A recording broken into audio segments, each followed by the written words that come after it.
Welcome to the full moon in Sagittarius. There is a lot to unpack here with this one, so let's get started. First, I'm going to go back into the full moon lunar eclipse in Libra that we had 2 months ago.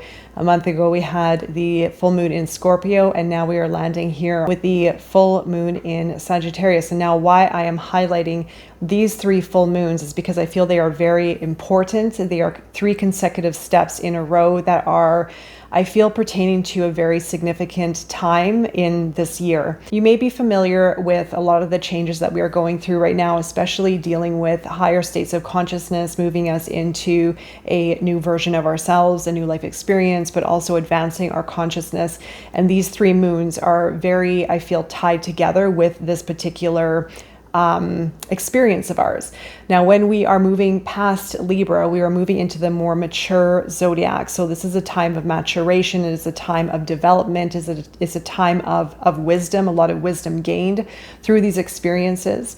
The full moon lunar eclipse in Libra was very transformative, as we do have the South Node in Libra, therefore signifying a very strong ending or culmination of certain aspects in our lives to do with relationships, to do with certain events, to do with balance, harmony, etc.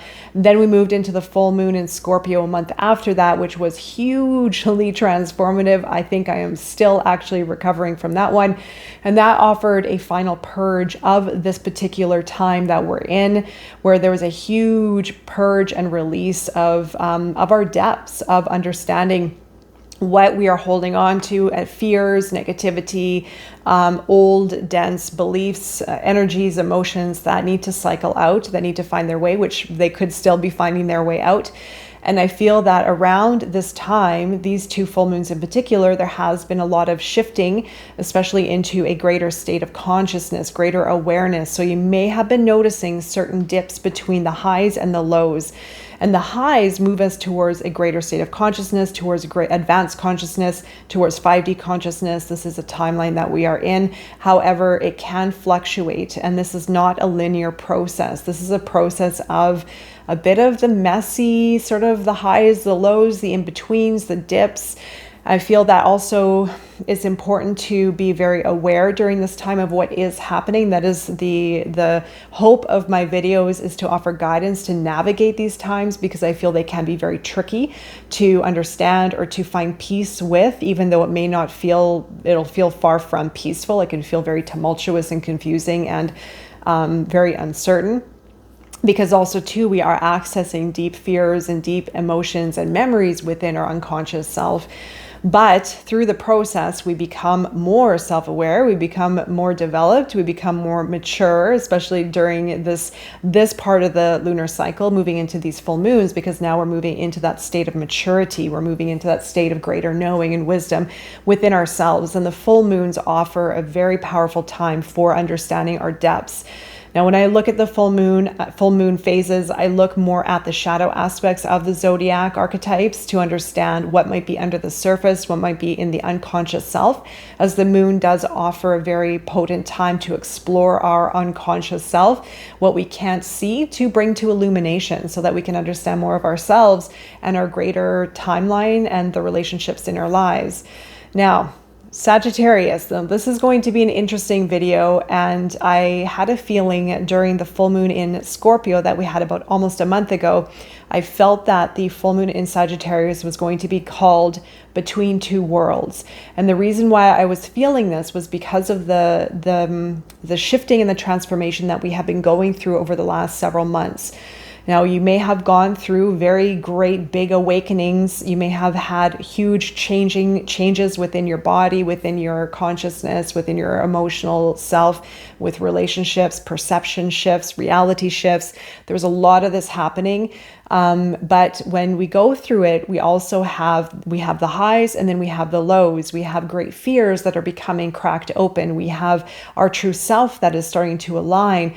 And it is a very confusing process. And we can find ourselves moving between the 5D consciousness and then back down into the 3D, because this is not a straight linear process. And then all of a sudden, one day we're going to arrive in 5D and stay there. I feel that it is going to take some time for us to adjust to this different way way of being, and then also trusting it. This is a big part of it, regaining trust within that higher state of consciousness, what that feels like, what that means, and also dissolving our fears and our limitations while in that process, which our fears run deep. This is a very historical, very deep fears that we have within ourselves. And I feel that the full moon in Scorpio, the full moon that we had last, offered a very potent time for this very cause, to understand our deeper fears, to understand what we need to release, what we need to let go. Some of it will be conscious work. Some of it will be very unconscious, meaning we won't know what's going on. All of a sudden we might feel ick, we might feel gross, we might have stomach issues, we might might go through depression, we might go through sadness or anger. And this is also why I recorded the video on anger, because of this full moon in Sagittarius. I'm going to talk about the shadow aspects of Sagittarius, but I'm also going to talk about something very unique in this video that I haven't talked about before regarding the Sagittarius archetype. Now, if we look at the zodiac calendar, we have Libra, Scorpio, Sagittarius. Now, I feel these three zodiacs, now looking at the process, or these three together combined, offer a very powerful story. So we're going to start at Libra. Libra is the zodiac of balance. It's the scales, of course, the justice. It is all about equality, fairness, kindness, relationships. But also Libra resides between Virgo and Scorpio. And Virgo is more of the purity. It's more of the light. Scorpio is more of the dark. So Libra is between the two worlds of the light and the dark. On the other side of Scorpio is Sagittarius. Now, Sagittarius, the mythology behind Sagittarius is the Centaur. The Centaur also depicts the dualities between the light and the dark aspects of ourselves, given the fact that the Centaur is half human and half horse, half beast. So it does have a very untamed and very wild side to it, yet the civilized side. So we have the dualities of the light and the dark aspects on Sagittarius side. We also have Libra on the other side of Scorpio, managing the light and the dark between purity and the depths. And then we have Scorpio right in the middle, which is the depths, really going into the darker aspects of ourselves, so we can transmute, so we can understand that which resides under the surface. Naturally, I would reference Sagittarius archetype of allowing us to point ourselves towards our truth. And that is still part of this equation here, or part of the story, I should say. So Sagittarius is the Centaur. It is the truth seeker. It has its bow and arrow pointing its arrow towards the truth, seeking truth, but also connected with the truth of self. And when we are connected with our true self, the truth within, then we have a clear direction of our values, our beliefs, our direction, what's important for us. And that sets us on track for maybe a new adventure, to explore life, to be open to life, to engage in new ways that is in alignment with our greater truth that we have discovered through Scorpio season, through going into the depths. First, I want to look at the Centaur and dissect some of the myth and symbology of the mythological creature. So as I mentioned, the Centaur has the upper torso of a man and then the body of the horse, representing the dualistic nature of the light and the dark within. Centaurs are naturally known as being wild and untamed. They can be a bit reckless in mythology. They have been known to be very untamed, unmanageable, and almost ruthless. Their dual nature represents the struggle between the higher aspirations and base desires. And this can be very symbolic for the transition between the 5D and the 3D realms. Our base desires are more of our primal needs and our primal or our primitive needs and desires versus our higher aspirations, what we feel called towards, what we feel drawn towards. And so there's going to be a bit of this push and pull between the two worlds as we navigate our pathway towards this higher state of consciousness. And in Greek mythology, Chiron is the most famous centaur, which is also related to an asteroid of the wounded healer. Chiron also was very wise and was a teacher, and yes, was a healer. And this does represent the nature of Sagittarius to be wise, to be a teacher based on its wisdom. Now, Sagittarius naturally is an archetype of the traveler, of the explorer, of the potential to access our higher realms of wisdom through experience and through higher knowledge. Because we are going to be in Gemini season, Gemini represents the lower mind, as Sagittarius represents the higher mind. And now this is not about one being better than the other, higher or lower. Lower mind simply means our analytical, logical mind, being very smart, being very astute with our intellect, but the higher mind is connected with our wisdom. So being able to think outside the box, independent thinkers, free thinkers, which has been also a very, very, I would say, dynamic struggle in our society, in our modern society, due to the analytical and logical ways of functioning in our world, or being able to create success, or falling into alignment with the structures of society. So we naturally live in a very analytical, logical, intellectual world that's based on knowledge, that's based on learning, that's based on a certain way of functioning. But Sagittarius is a free thinker. Sagittarius thinks outside the box. That Sagittarius is a very wise archetype based on its sense of adventure and a sense of seeking for greater wisdom and understanding. It's also a very spiritual archetype. So being open to different areas of topic, different discussions, the spiritual realms and the multi-dimensions that we have within ourselves and with life itself.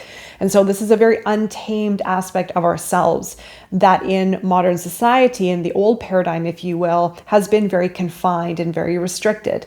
And so we have this ability now to be free thinkers, to think outside the box, to learn through experiences, experiential learning that doesn't really fit into society. This is the untamed part of ourselves. And so when we are moving towards a greater state of consciousness, we are naturally going to confront our own fears and limitations and beliefs within ourselves of, is it okay to be this way? Is it okay to be a free thinker? Is it okay to express my wisdom? Is it okay to teach others? Is it okay to be a healer? Is it okay to learn differently or experience life differently? Because we are going to be breaking through old models of our previous society where we have been more inclined to learn and to function in a more structured and systematic way. Wisdom comes from life experience. Wisdom comes from looking into the dimensions or looking into the higher realms, or even, again, connecting with our highest wisdom, our highest truth, and being connected with our true selves and owning it. So the shadow aspects moving into this full moon is going to test our primal desires versus our higher calling, right? So what is holding us back from feeling maybe safe or feeling confident or feeling aligned to follow our truth and our higher knowing and our higher guidance? Another shadow aspect of Sagittarius could be the untamed side of things, right? So the rage, the anger, the intensity of life. So make sure not to piss off a Sagittarius. That's all I'll say. There's a lot of heat under the surface with this one. Of course, we all have this within ourselves. We all have a little bit of that untamed nature. That's why also I uploaded the video on anger recently of how to work with anger in the best way possible. So during this full moon, you might have a bit of intensity coming to the surface. You might feel even like doing something wild and crazy. Well, there's nothing wrong with that, just as long as there's the awareness around where it's coming from and how to work with it in the healthiest ways possible. But I feel this full moon is really asking us to connect with our true self and understanding what is holding us back from being all that we want to be, from aligning with our truth, from speaking our truth, from being free thinkers, from being independent thinkers, from wanting to do something that we feel in alignment with, but maybe we may feel society may not accept it. Now, this is going back into past, into history. These 3 full moons here, I feel are about breaking patterns and aligning us with a greater state of consciousness, a greater version of ourselves. And thus, of course, creating a greater impact in this world. So we need to be free thinkers. We need to think outside the box. We need to be experiential. We need to learn from failure. We need to be adventurous and sporadic and do things that are a little bit different and daring. We need to let that untamed side of ourselves out of the box and let it free and let it roam and experience and play with the wilder side of life. But we also, most importantly, have to understand our truth and who we are under the surface. And even if it's been buried, even if it's been suppressed, this is the time of connecting with it. And the full moons do offer a very potent time and a potent opportunity to do that, to unravel the layers that have been built that are preventing us from experiencing life and aligning with our truth and with our purpose. Their dual nature reflects the desire and the need for expansion and growth, and the need for moderation and self-restraint. With this particular archetype, balance is going to be essential, similar to Libra on the other side of Scorpio. That's why it is very fascinating seeing these three full moons lining up the way that they are in this moment in time. The balance with Sagittarius is the balance of self-awareness and the constant pursuit of wisdom and enlightenment. And just a little side note, for the month of June, we are moving into a universal month, number 5. 5 does signify change, and this full moon coming in on the 23rd does equal a 5. So I do feel that the full moon is going to set us up for some kind of change. Notice after this full moon what can happen within your life, or what will happen within your life, what might happen within yourself. You may feel different. You may have a new sense of direction. You may also want to feel inspired to create change in your life, or something might just naturally open up and allow for change to happen. And of course, if you are interested in going deeper with your practice for deep shadow work, I'm going to be now offering full moon rituals over on the Shadow Project. The link is below, and I'm wishing you all the best during this full moon and beyond. And I look forward to seeing you again very soon. Take care.